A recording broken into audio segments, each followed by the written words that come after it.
Hello students, welcome to our official YouTube channel crack Bengal. আমি ওয়াসিম তোমাদের জন্য নিয়ে এসেছি দেখো 1 ডিসেম্বর থেকে 5 ডিসেম্বরের কারেন্ট অ্যাফেয়ার্স। তো চলো শুরু করি আজকের কারেন্ট অ্যাফেয়ার্স। কারেন্ট অ্যাফেয়ার্স শুরু করার আগে দেখে নিই আমরা রেলওয়ের রুটিন। তো আমাদের দেখো রেলওয়ে ব্যাচ লঞ্চ হয়েছে, তোমরা সবাই অলরেডি জানো। যারা জানো না তারা নিচেই দেওয়া স্ক্রিনের নাম্বারে মেসেজ করো আমাদেরকে হোয়াটসঅ্যাপে, আমরা তোমাদেরকে অ্যাড করে নেব এবং এই রুটিন অনুযায়ী তোমরা তোমাদের ক্লাস করতে পারবে। তো চলো শুরু করি আজকের প্রথম কারেন্ট অ্যাফেয়ার্স। দেখো ইসিআই মানে ইলেকশন কমিশন অফ ইন্ডিয়া কাকে দিল্লির মুখ্য নির্বাচন কমিশনার হিসাবে অনুমোদন দিয়েছে? তো চারটে অপশন তোমরা দেখতে পাচ্ছ, ABCD। এর রাইট অ্যান্সার হয়ে যাবে অপশন সি, আর এলিস ভাজকে। চলো নেক্সট কোয়েশ্চেন নাম্বার 2 দেখে নিই। পঞ্চায়েতি রাজ মন্ত্রক কোথায় 500টি নতুন পঞ্চায়েত ভবন অনুমোদন করেছে? তো পঞ্চায়েতি রাজ মন্ত্রক কোথায় 500টি নতুন পঞ্চায়েতের অনুমোদন করেছে? এর রাইট অ্যান্সার হয়ে যাবে অপশন সি, জম্মু ও কাশ্মীরে। চলো নেক্সট কোয়েশ্চেন নাম্বার 3 দিকে যাই। কাকে 2024 ফাইজার পুরস্কারে সম্মানিত করা হয়েছে? চারটে অপশন দেখতে পাচ্ছ, রাইট অ্যান্সার হয়ে যাবে অপশন বি, বিহারী মুখার্জি। ছবিতেও দেখো বিহারী মুখার্জিকে 2024-এর ফাইজার পুরস্কারে সম্মানিত করা হয়েছে। চলো নেক্সট কোয়েশ্চেন নাম্বার 4। কে বিক্রম সম্পতের বই Tipu Sultan the Saga of Mysore ইন্টারিগ নাম, এই বইটি প্রকাশ করেছেন? তো কে করেছেন? এর রাইট অ্যান্সার হয়ে যাবে অপশন বি, আমাদের বিদেশ মন্ত্রক ডক্টর এস জয়শঙ্কর। চলো নেক্সট কোয়েশ্চেন নাম্বার 5। বিশ্ব এড দিবস কবে পালিত হয়? এটা আমরা কম বেশি সবাই জানি যারা এই ফিল্ডের স্টুডেন্ট। তো এর রাইট অ্যান্সার হয়ে যাবে অপশন বি, 1 ডিসেম্বর। চলো নেক্সট কোয়েশ্চেন দেখে নিই, কোয়েশ্চেন নাম্বার 6। কাকে WTO মানে ওয়ার্ল্ড ট্রেড অর্গানাইজেশনের মহাপরিচালক হিসেবে পুনর্নিয়োগ করা হয়েছে? মানে ছিল আবার পুনর্নিয়োগ করা হয়েছে। তো কাকে? Right answer option C, Ngozi Okonjo ইওলিয়াকে।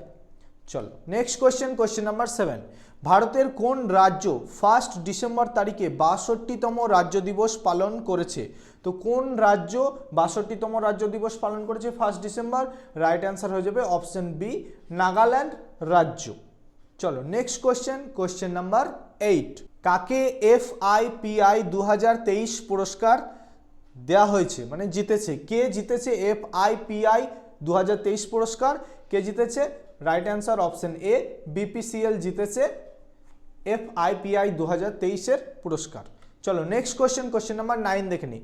New Zealand cricket দলে 9000 রান করা প্রথম কিউই খেলোয়াড় কে হয়েছেন? তো এই রাইট অ্যান্সার তোমরা ছবিতে দেখতে পাচ্ছ, option C is the right answer, Kane Williamson. চলো নেক্সট কোয়েশ্চেন নাম্বার 10। আন্তর্জাতিক ক্রিকেট কাউন্সিল ICC এর চেয়ারম্যানের দায়িত্ব কে গ্রহণ করেছেন? তো কে গ্রহণ করেছেন? ছবি দেখেও বুঝতে পারছো, option C is the right answer, Jay Shah গ্রহণ করেছেন। চলো নেক্সট কোয়েশ্চেন নাম্বার 11। কোন সংরক্ষণ এলাকা, এখানে দেখো মিস্টেক, এখানে অ্যান্সারটা এখানেই চলে এসছে। কোন সংরক্ষণ এলাকা রাজ্যের 8ম ব্যাঘ্র সংরক্ষণ এলাকা হয়েছে? তো এর রাইট অ্যান্সার হয়ে যাবে অপশন বি, মধ্যপ্রদেশ। চলো নেক্সট কোয়েশ্চেন দেখো। 2800 এলো রেটিং অর্জন করা দ্বিতীয় ভারতীয় দাবাড়ু কে হয়েছেন? তো এর রাইট অ্যান্সার ছবিতেও দেখতে পাচ্ছ, option C is the right answer, Arjun Erigaisi. Next question number 13। UNESCO ভারতের কোন রাজ্যকে হেরিটেজ পর্যটনের জন্য শীর্ষ গন্তব্য ঘোষণা করেছে? তো ইউনেস্কো কোন রাজ্যকে ঘোষণা করেছে? এর রাইট অ্যান্সার হচ্ছে অপশন বি, আমাদের পশ্চিমবঙ্গকে। চলো নেক্সট কোয়েশ্চেন 14। রাতাপানি অভয়ারণ্য কোন রাজ্যের 9ম ব্যাঘ্র সংরক্ষণ এলাকা হয়েছে?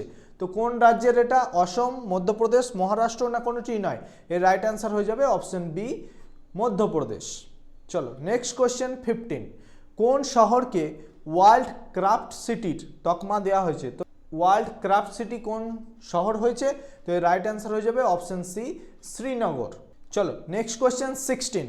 অক্সফোর্ড ইউনিভার্সিটি কোন শব্দটিকে বছরের শব্দ হিসেবে ঘোষণা করেছে? মানে কি ওয়ার্ড অফ দ্য ইয়ার? তো কোন শব্দটিকে? Right answer option B, brain রটকে। চলো নেক্সট কোয়েশ্চেন 17। প্রথমবারের মতো দৃষ্টিহীন মহিলাদের T20 বিশ্বকাপের আয়োজন কোন দেশ করবে? তো এর রাইট অ্যান্সার দেখো option A, right answer, Bharat করবে।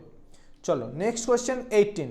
ভারতীয় নৌবাহিনী দিবস কবে পালিত হয়? এই দিবসগুলো তোমরা একটু মনে রাখবে। তো ভারতীয় নৌবাহিনী দিবস পালিত হয় দেখো 2রা ডিসেম্বর, 4র্থ ডিসেম্বর না 3rd ডিসেম্বর? এর রাইট অ্যান্সার হয়ে যাবে অপশন বি, 4থা ডিসেম্বর মানে 4th ডিসেম্বর।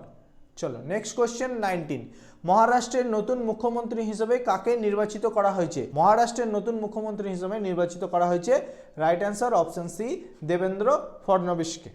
চলো আজকের সেশনের শেষ কোয়েশ্চেন 20, কেন্দ্র সরকার কাকে সুপ্রিম কোর্টের বিচারপতি হিসাবে অনুমোদন দিয়েছে? তো কেন্দ্রীয় সরকার কাকে এই অনুমোদন দিয়েছে? দেখো option C is the right answer, বিচারপতি মনমোহন, যিনি দিল্লির চিফ জাস্টিস ছিলেন। তো তাকে সুপ্রিম কোর্টের নতুন বিচারপতি হিসেবে কেন্দ্র সরকার অনুমোদন দিয়েছে। তো চলো নেক্সট স্লাইডে দেখো একটা হোমওয়ার্ক আছে, খুব ইম্পর্টেন্ট হোমওয়ার্ক, যারা আগের দিনের ক্লাসটা করে থাকবে অবশ্যই এটার আনসার করতে পারবে। তো দেখো কোন রাজ্যের সাংস্কৃতিক হস্তশিল্প ঐতিহ্য ঘারচোলা ভারত সরকারের কাছ থেকে জিআই ট্যাগ পেয়েছে? তো এর রাইট অ্যান্সারটা তোমরা কমেন্ট বক্সে জানাও। আর আমি ক্লাসটিকে এখানেই শেষ করলাম। এখনও বলছি যারা রেলওয়ে ব্যাচে জয়েন করনি তারা 7864812036 নাম্বারে মেসেজ করো, আমরা তোমাদেরকে জয়েন করিয়ে নেবো এবং তোমার প্রস্তুতিকে আরও এক ধাপ উপরে নিয়ে যাব। Good bye.